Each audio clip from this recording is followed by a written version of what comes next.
Welcome back to the Influencer's Journey Show. Our topic today is what to do when you feel like quitting. Now, let me talk about who my special guest is. This gentleman is the author of The Wealth Formula. And I will tell you right now, we are going to bring him back to have a deeper discussion about this beautiful book. I have it right here because it's on my shelf where I keep my favorite books. It is one of them. So he's the author of The Wealth Formula. He is also a real estate broker and the owner of Solid Rock Realty. This man is a real estate investor, a multi-millionaire, and has spoken to groups on building wealth and also relationships, which I think he's probably making interesting connection. But in his world, there's definitely a deeper connection there. What I want to really pick his brain about is that he has survived the ups and downs. He has been on a journey. He's been married for, I'll let him tell you how many years. It's a long time. He has been an entrepreneur for many, many years. He has seen great seasons, not so great seasons, and he and his beautiful wife has kept it moving. I want to know how they do that. How has he managed to keep moving when you feel like quitting? So please help me welcome my friend and a person I love to call my mentor, Mr. Ken Dekker. Hello. Hello. How are you? I'm fantastic. Thank you. It's a beautiful day. It is. I'm excited for this conversation. We get to sit and talk and chat on the regular, and you're probably one of my favorite, you and Yet are two of my favorite people to talk to and to hang out with and have those great, I like to call juicy conversations. And I don't think the audience is ready for this one. But before we jump in, I wanted to give you an opportunity to take a few minutes and let everybody know a little bit about Ken Dekker. All right. Well, Ken Dekker is just your average guy who has found a few things to do on a regular basis with consistency that over time creates an amazing result. That's who I am. I'm a grandfather of 7 grandchildren, a parent of 2 adult children, and been married to my lovely bride, Yetta, for 40 years. And we've been in business together for about 30 years. Wow. Yeah. And so I want to start with kind of taking people back to the beginning of the journey. And why that I think is so key for this conversation is because when people see you guys today, they probably see success. And when you roll back to where you started, success was maybe not so much on the horizon. Can you share a little bit about what was going on then? Yeah, we got married what would be considered obscenely young these days. I turned 20 on the honeymoon, and my parents had broken up 2 years earlier. Yetta's parents are still together today. They just celebrated their 60th anniversary, but they had some moments where they weren't together and some struggles. I think most marriages have that kind of thing going on in them. We came together with our own thoughts on finances, on money, on our dreams and desires for our life, and eventually raising a family and all of that. And it didn't go real well at first. As a matter of fact, the first 9 years were just quite terrible as far as relationship goes.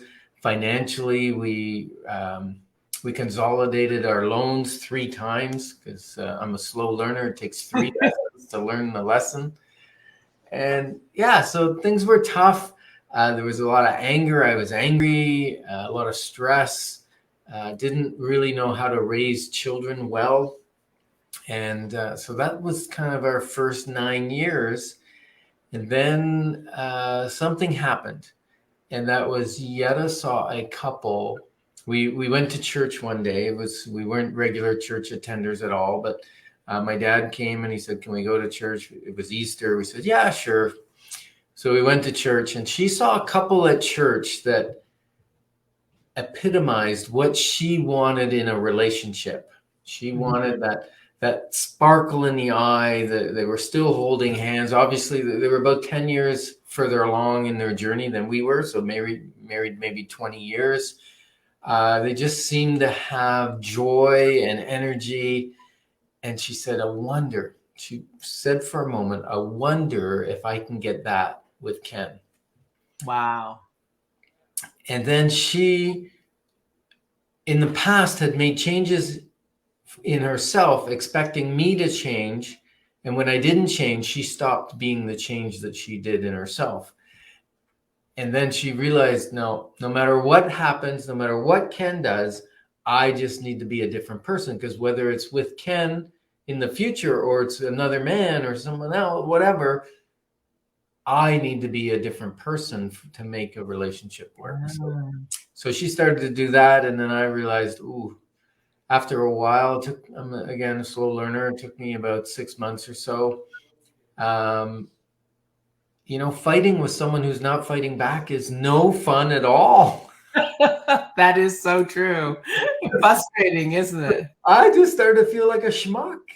And then so slowly I started to change as well. And then we started being avid learners. I've read that, leaders are readers. And we started to learn.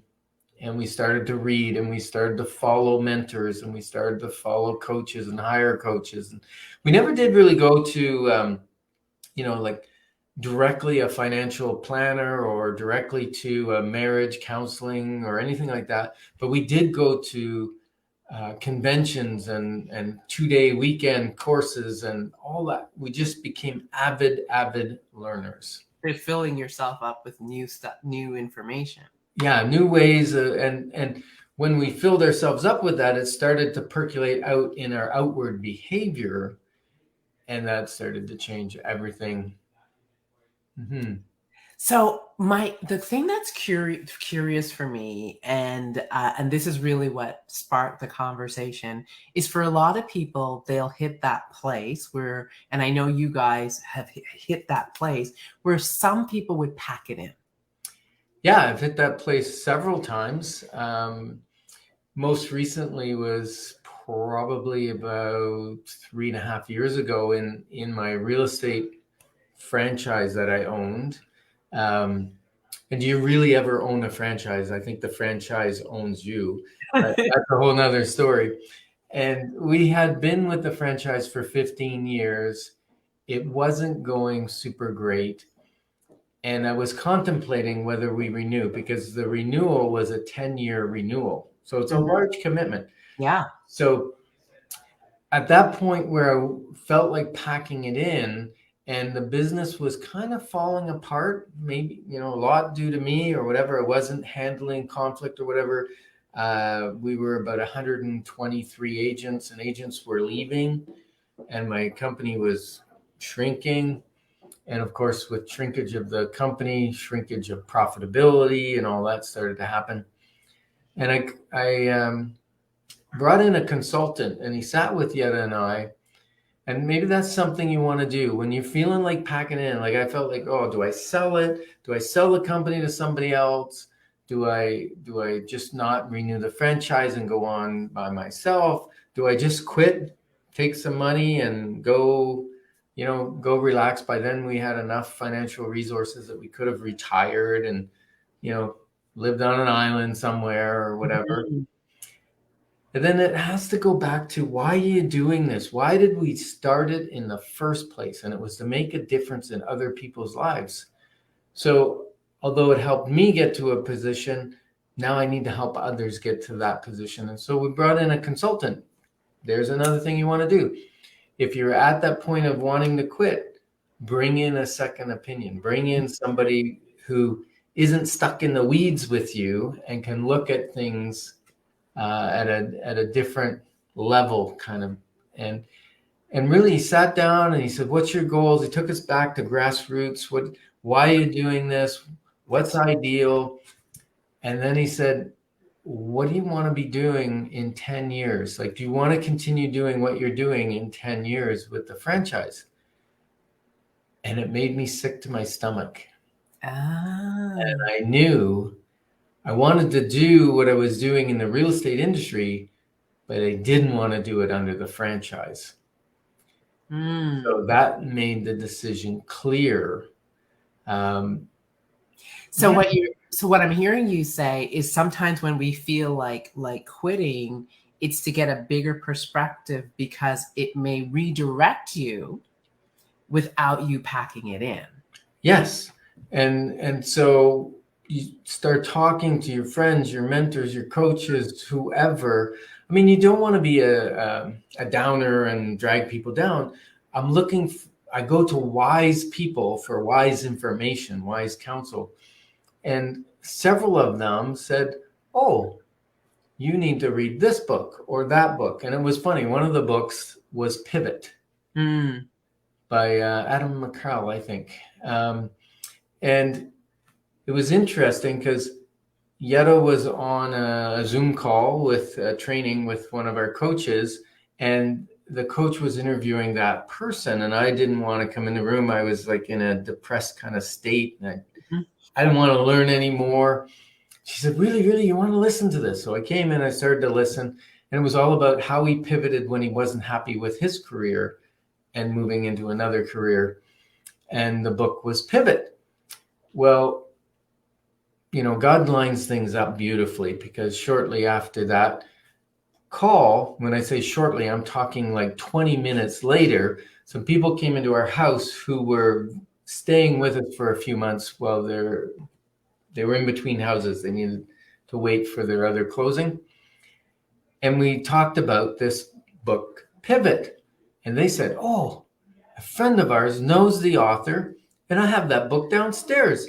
Like literally, they packed their entire house. They brought like 3 books with them, a Bible and 2 other books. And one of them was Pivot. Oh, there you go. So she gave it to me. I started reading it.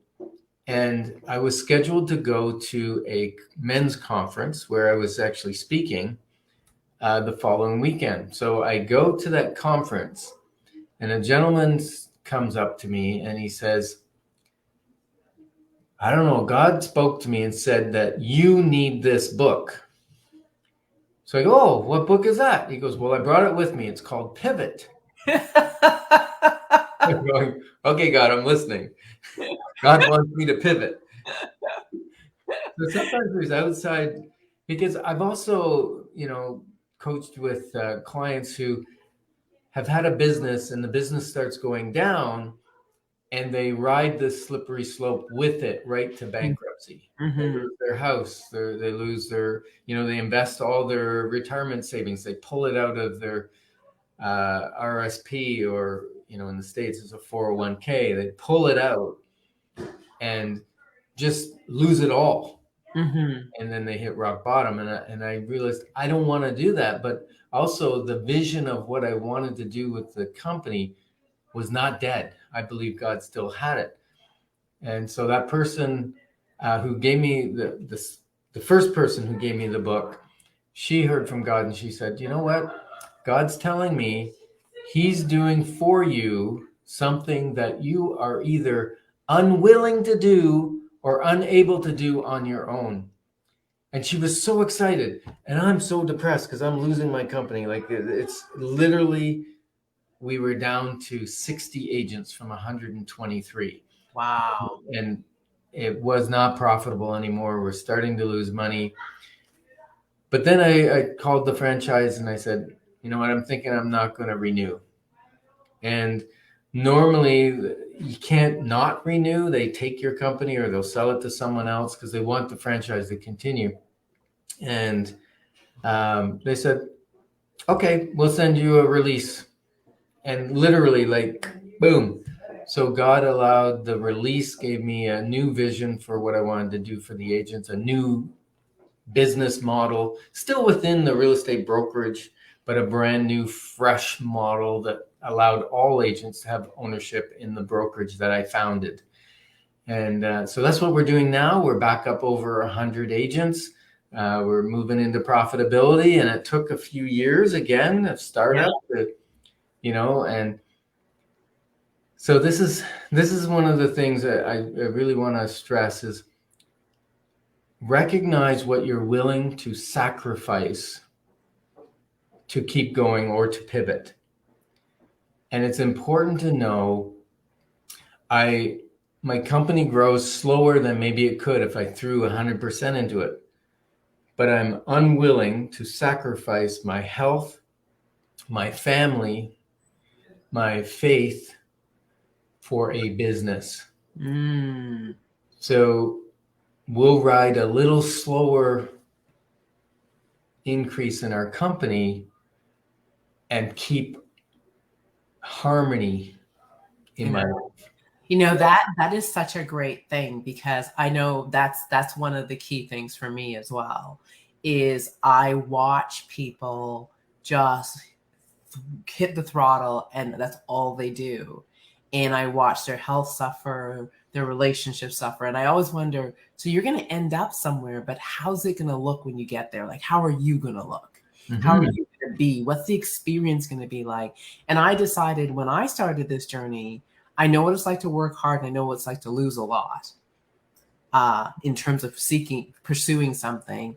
And I decided I was going to seek out this happy place of harmony. And yes, it takes longer, but I find the experience much more fulfilling. Well, see, if you think that success is a destination, then you can move to success and move quickly and at the cost of a lot of other things. And then we realized, no, it's not a destination. It's the journey. Mm-hmm. It's an experience, right? It is. But then we realized it's beyond that. It's who's on the journey with you. If you don't have great people in your life, great relationships, great loving relationships, the journey sucks. Mm-hmm. It's a lonely journey. So as you're talking about all these pieces, what are the pressures that are most common that have people either want to quit or dig in and lose the harmony that you're talking about? Because it's either one or the other. Yeah. Right? And neither one work well. And what you're talking about pivoting, reevaluating, changing course. That's not quitting. It's just redirecting. Mm-hmm. What are the pressures that make that happen? Well, there's let's say there's three. And the first one I want to hit is failure. Like I said, leaders are readers. I'm reading. I just read a book and it was Go for No. Quite an interesting book. And it talked about where failure sits. Like when I used to think, success is out in front of me, failure's behind me. If I fail, I'm going backwards. I'm going to run into failure, and that's going to be the end. What they explained was, no, failure's out in front of you, and it's in front of success. And you got to go through failure. You got to go through failures to reach your success. And then if you're not afraid of failures, because failures teach you things, you learn very, very little when you succeed at something, but you learn a lot when you fail at something. You learn what didn't work. Yeah. So that would be number one, is don't be afraid of failure.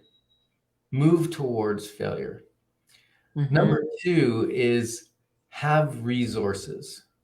I look back in my life and there's been multiple times where I decided this was where I wanted to go, buy a brokerage or do an investment or whatever it was.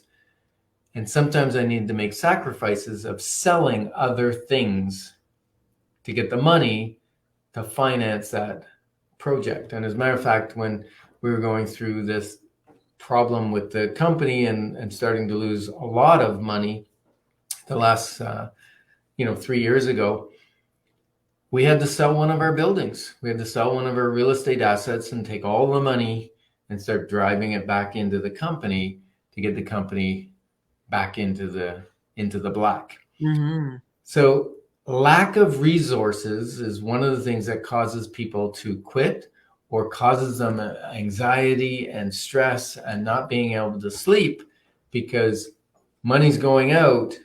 And if you don't have other resources to support that vision, that goal, that business that you're moving towards, then your personal finances will start to suffer and you may not make your mortgage payment or your light payment or your heat payment, or you're running out of food because you don't have food money or gas money.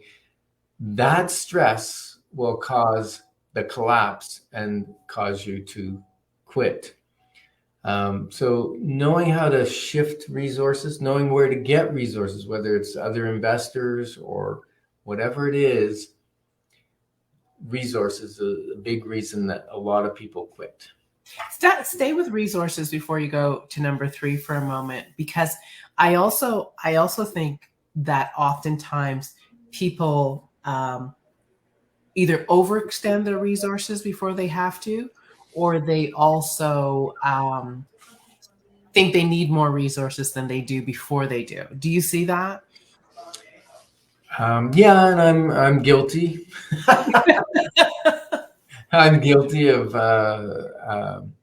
shiny object syndrome. Sometimes I like to look more successful than we are.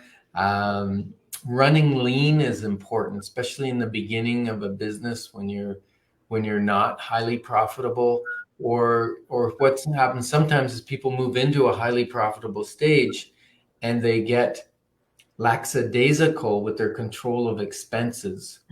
Or they shift their lifestyle to look like the new profit state that they've just arrived at. Yes. And then that profit doesn't always stay. Businesses go through cycles. And if you've raised your quality of living too much, and also the cost of running the business too much, when there's a downturn in the market or a change or a new competitor comes on or whatever it is, if your business goes down, you don't have enough margin, you start losing money. Now you're getting into that crazy cycle again of trying to figure out what you're going to do. Do I keep it going? Do I shut it down? Do I keep moving forward? Again, overarching of the 3, and we haven't hit the 3rd yet, but overarching of the 3 is what's my ultimate vision and why? Why do I want to do it? Because when the pain comes, if your why is strong enough, you'll run right through that pain towards your end goal because your why is big enough. It's pushing you all the way. I love it. I love it. So number 3. Number 3 is people. If you're going to do it all by yourself, there's a saying, you can go fast, but you can't go far. And people, if you start relying on people, you have to rely on people.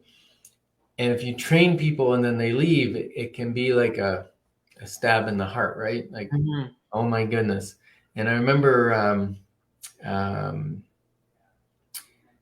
Michael Gerber in his book, The E-Myth, he was talking about his son going to Walt Disney and Walt Disney saying, they trained him for like 2 weeks and all he was doing was stamping people's tickets when they were coming in the park, right?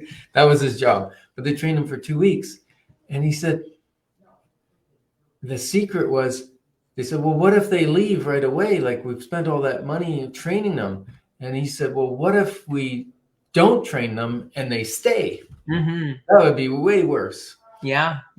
So you pour into your people and you'll find people that, and I like to rate them in kind of 3. 3 is 3 levels. One is the person that goes, ooh, that, if they leave, it's like, oh, that saved me from firing them. They really weren't working out. The other one is someone leaves, you go, oh, that's inconvenient. That's going to be tough. I got to replace them. And then the third type of person is the one when they say they're leaving, and sometimes it's for great reasons. They're starting a family, or you've given them all you can, and now they're going on to a new opportunity in a new company, and it's a wonderful thing for them, right? But I still want to go in the bathroom and throw up in the garbage can, because that's the kind of employee that I don't know how I'm ever going to replace them. And the more of that type of people that you can surround yourself with, the better. And sometimes when those people leave, that's a time where I might feel like, hey, I don't want to do it anymore. I don't want to try and find another person. I don't want to take the risk of hiring and training another person. So that's sometimes a time when you go, should I pack it in? So failure, capital, Mm-hmm. and And people. and social capital. Keep people. Yeah, key people, key roles. When you have a manager that leaves, or a CEO that leaves, or whatever the case may be, or a great salesperson, or a client service rep, and you go, oh, I got to replace that person. And even as a single agent, when we're out there selling and we hire an administrator and it goes great for a couple of years and then they move on, it's like, oh, do I really want to keep doing this? Because a major portion that now I get the job back. Mm-hmm. Now it's difficult to stay within my lifestyle goals and the number of hours I want to work, because they were doing 40 hours worth of work. Somebody's got to do that. So that kind of jumps on top of my 40 hours. Now I'm typically 40 to 60 hours as an entrepreneur. And now I'm doing 80 to 100 hours. And suddenly I hate my life and I hate my business. So that's a time where you think of packing in, but then it's like, no, what's my end game? What's my goal? Why am I doing this? Okay, let's run an ad. Let's interview people. Let's get back on the horse, so to speak. And so I just want, and I want to bring this down to those who are listening that are solopreneurs, entrepreneurs with small businesses, and I want to really remind everybody that the same thing applies to each and every one of us, because I have learned that one, fear of failure right across the board. I don't know who you are. I don't care who you are. It's the big learn as you step into it, that you realize that the road to success is paved with as many failures as possible. And the faster you fail, the quicker you get to the success you desire. Mm-hmm. And so it's really getting comfortable with something that we've been educated to believe is a bad thing. You don't want to fail. And now you're out here and people are going, fail fast, fail quickly, fail often. And you're like, what? So that's the first thing. So I think it applies to everybody. The second one is capital. And I really want to put this in perspective. It's learning to manage your money and learning to manage your resources, even if you are a solopreneur. And I like to say that if your personal finances are upside down, chances are your business finances are going to reflect the same thing. It is a habit. And it's all of us learning to really manage the capital that we have. And if you can't manage small capital, chances are you're not growing to big capital. Mm-hmm. So that's the second one. And I think when you're talking about people, oftentimes solopreneurs will say, well, it's just me. I don't need people. And the reality is no one goes it alone. And so whether it's collaborations, whether it is, I like to think that if you're a solopreneur, find your board of directors anyway, right? Create your board of directors, create your board of support, create your board of people who pour into you and put input, because you may be thinking that I don't have a business as big as Ken Dekker's. I'm like, all those people things he's talking about doesn't apply to me. It's the same roadblocks. And it's the same thing that makes us think we're going to fail. Yeah, it is. And for some people, it's still fear, but it might not be fear of failure. It's fear of success. And I know that sometimes we put up our own roadblocks and we go, oh, I'm a solopreneur. I'll never get that big, or who am I to need an assistant? Who am I to hire an administrator or whatever? No, who are you not to? Spread the wealth, find someone, find maybe it's a part-time person you need that will free up your life or free up yourself to do more of the high dollar productive activities in your business. Because if you're a solopreneur, you are doing, you're wearing the hat, the marketing hat, you're wearing the administration hat, you're wearing the finance hat, you're wearing the salesperson hat, you're wearing fulfillment hat. And at some point you go, okay, one of those hats, I can outsource that and give more time for the one thing that I do that A, I'm brilliant at, and B, makes the most amount of money for me. You just highlighted such a huge thing, because I will say to you that my doubt in my business and my doubt about my ability to succeed decreased so quickly when I ran in my own lane, right? So my lane is speaking, training. I do some writing, but it's speaking and training. So when I got the accountant, when I got the social media person, when I got the people to run in their lane, I realized that that's where my doubt was, because I don't know these things. And so whenever I had to do it, I was uncertain, and often I would avoid it, or I'd muddle through it versus outsourcing it. And I found, let me tell you, I'm creative when it comes to outsourcing and getting things done, because I knew it would alleviate that obstacle that we're talking, that pressure that had me feel uncertain and incapable. Yeah, and probably you were very mediocre at those things and probably didn't like doing those things. So some things I was just bad at, Ken. Not even mediocre. Let's just be real. I was just bad at it, and it was like, yeah, this is not my thing. Absolutely. So what was your biggest doubt? Oh, I think self-doubt is one of the biggest things. Like, am I capable?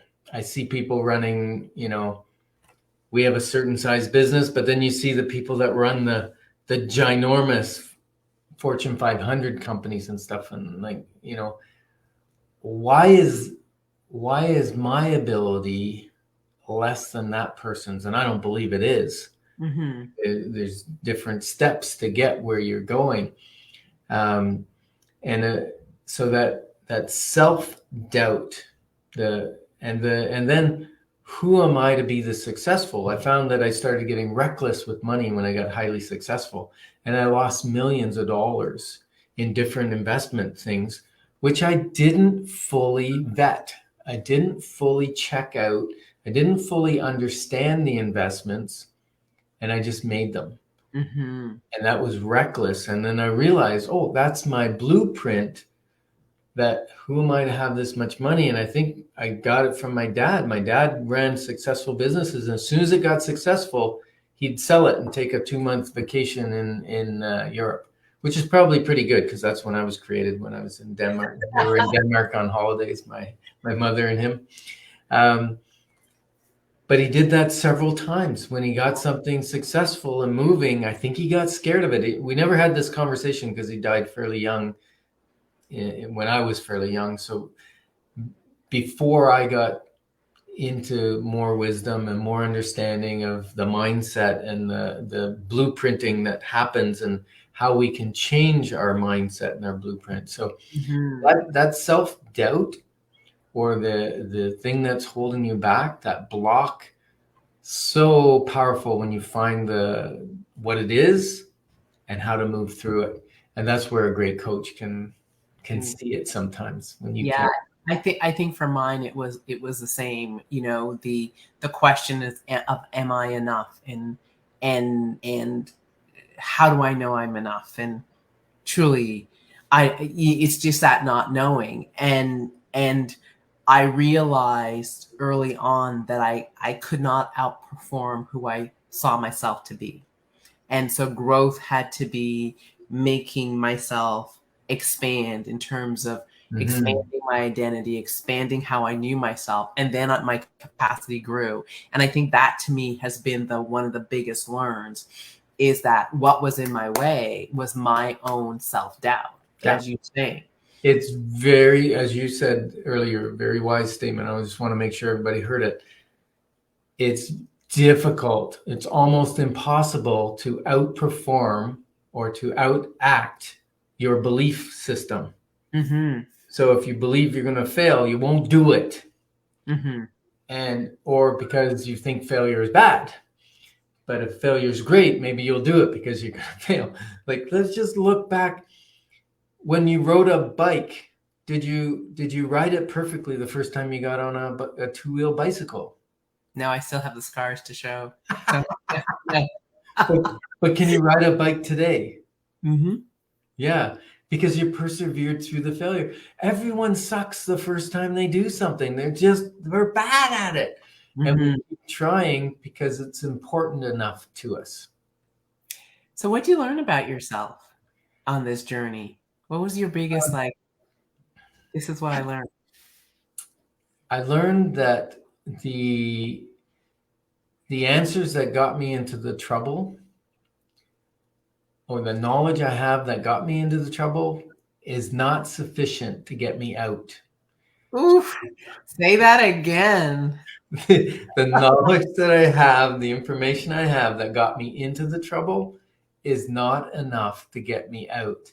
Mm. There's a saying when you go four-wheeling with a four-wheel drive vehicle that has two-wheel and four-wheel, you never go in four-wheel drive because you want to get stuck in two-wheel drive and then go into four-wheel drive to get out. If you got stuck in four-wheel drive, you need someone else to help pull you out. So it's the same thing. When you get into trouble, the thinking that got you into that trouble is not the thinking that will get you out. So, when I started wanting to quit, I read books like Grit. Mm-hmm. How do you get grit, pivot, all kinds of different financial books. I read all kinds of financial books when we were having financial issues, to the point where I said, I got to write one. I got to write a book because I got the formula. I got the formula on how to get out of debt and make lots of money. So I wrote the book. Now we're just writing a book called Life Exponential. And we realized the reason we wanted to write that book was Yetta and I look back at our marriage, our life together the last 40 years. And when we got married, when you dream, you first start out, you're dreaming, oh, what if we could do this? What if we could do that? And we realized we are so many, many, many miles past what we ever dreamed we would have accomplished as a young couple starting out. Our life is exponentially better than what we thought it would be. We have harmony in our life and our family. And so let's write a book about it. So Life Exponential is coming soon. For the editors, coming soon. That's right. And you know what's interesting about that? As you said, Life Exponential, I thought, wow, and all the failures that paved that path. Mm-hmm. And all the lessons that were born of those failures along that path. And it comes full circle. My biggest learn about myself, and you'll totally appreciate that, was that I used to think I was a woman of faith before I started business. Okay. Yeah, right? And realized I had no idea what faith was. It was not until I was thrown into the unknown and didn't know how and couldn't see how and had to believe in how beyond myself that it would happen over and over and over again that I was like, oh, this is faith. Mm. Faith is not having the answers and doing rituals. Faith is stepping forward in the absence of the answers. Oh, this is what it is. And I think for me, my faith has deepened and I've had a better understanding of it because of one, trusting in failure, knowing there's a lesson that I'm supposed to learn and a reason I'm here as I go through failure. Right. Working my way through and believing and having faith that there's an answer and it's all those things. And so for me, my biggest aha was, oh, this is what faith is. It's not what I started believe what I was believing on beginning of the journey. Yeah. So anytime you do something that's outside of your comfort zone, that's where the magic happens. That's Mm-hmm. where the growth happens. That's where the profitability is. That's where the success is. It's not in keeping inside your own comfort zone. Like I was comfortable being, you hear in school, oh, if it's meant to be, it's up to me, and you're responsible and you're independent, and be an independent person. And well, independence I thought was the highest characteristic that I wanted to exude. And then I realized, I can only go so far. I can only do so much being independent. Then I realized, oh, I need to be interdependent and I need to bring people along. It takes a team to make the dream work. So, Mm-hmm. Absolutely. And I think that is, when we talk about places that uncertainty lives, I believe that when I tell myself all the time, when I am certain, the last person I want to be alone with is Suzanne. Right? beautiful. Because I'm doing exactly what you're saying. I'm trying to solve the problem with my thinking. And so it really reinforces to me that whole concept of I can't go it alone. And I'm fiercely independent, as you know. And also knowing I can't go it alone. So I'm required to surround myself, connect to people who have other skills, other talents, more treasures than me. In that they're further ahead, and that's a learn in and of itself. So